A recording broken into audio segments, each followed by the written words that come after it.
ದಿವಸ ಕಣ್ಮರೆ ಆಗಿದ್ದ ಅನಂತ್ ಕುಮಾರ್ ಒಬ್ಬ ಮೂರ್ಖ. ಇಷ್ಟು ದಿವಸ ಕಣ್ಮರೆ ಆಗಿದ್ದ ಯಾವ್ದಾರ ಒಂದ್ ರೀತಿ ಮೂರ್ಖ ಉತ್ತರ ಕೊಟ್ಟುವಂತೂ ಬಾಬಾ ಸಾಹೇಬ್ರ ಬಗ್ಗೆ ಸಂವಿಧಾನ ಚೇಂಜ್ ಮಾಡ್ತಾನ ಚೇಂಜ್ ಮಾಡೋದು ಪದೇ ಪದೇ ಹೇಳ್ತಾನಲ್ಲ, ಪದೇ ಪದೇ ಬಿಡವ್ರು.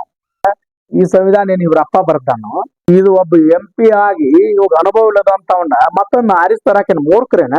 28 ಸೀಟ್ MP ಇದಾವಲ್ಲ, 28 ಸೀಟಿಗೂ ಕೂಡ ಅನಂತ್ ಕುಮಾರ್ ಟಿಕೆಟ್ ಕೊಟ್ಟದ್ದ ಆದ್ರ ಬಿಜೆಪಿ ನಮ್ಮ ಕರ್ನಾಟಕ ರಾಜ್ಯದಲ್ಲಿ 1 ಸೀಟ್ ಬರುದಿಲ್ಲ. ಅನಂತ್ ಕುಮಾರ್ ಟಿಕೆಟ್ ಕೊಡಬಾರದು.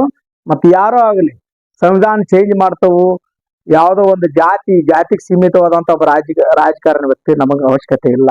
ನಾವು ಬಾಬಾ ಸಾಹೇಬ್ರು ಏನ್ ಸಂವಿಧಾನ ಕೊಟ್ಟಿದಾರಲ್ಲ, ಆ ಸಂವಿಧಾನದಿಂದ ನಾವು ಬೆಳಕಂಡವ್ರು. ಯಾವುದೋ ಒಬ್ಬ ಅಧಿಕಾರಿ ಇವತ್ತೊಂದು ಚೇರ್ ಮೇಲೆ ಕುಂಡಿರ್ಬೇಕಾದ್ರೂ ಕೂಡ ಆ ಸಂವಿಧಾನ ಅಡಿಯಲ್ಲಿ ಕುಂಡಿರ್ತಾನ ನಾವು. ಅದಕ್ಕಾದಂತ ಒಂದು ಕೋಟಾ ಐತಿ. SC ಎಷ್ಟು ರಿಸರ್ವೇಶನ್, ಜನರಲ್ ಎಷ್ಟು ರಿಸರ್ವೇಶನ್, ಇವು ಎಷ್ಟು ಅಂತ ಯಾರು ಮಾಡಿದ್ದು? ಬಾಬಾ ಸಾಹೇಬ್ರು ಮಾಡಿದ್ದು. ಏನ್ ಅನಂತ್ ಕುಮಾರ್ ಮಾಡಿದಾನ? ಏನ್ ಮಾಡಿದೀಪ ಭಗವಂತನಿ?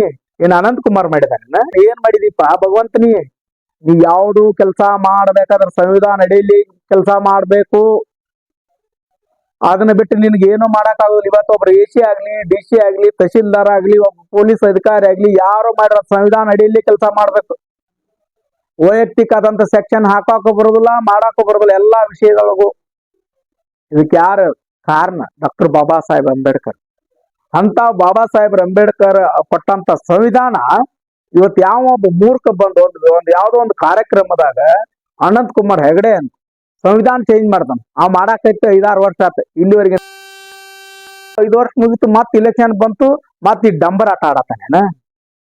ನೀವು ಪಾಠ ಕಲಿಸ್ತವ ಈ ಸರ್ತ್ ಇಲೆಕ್ಷನ್ದೊಳಗ.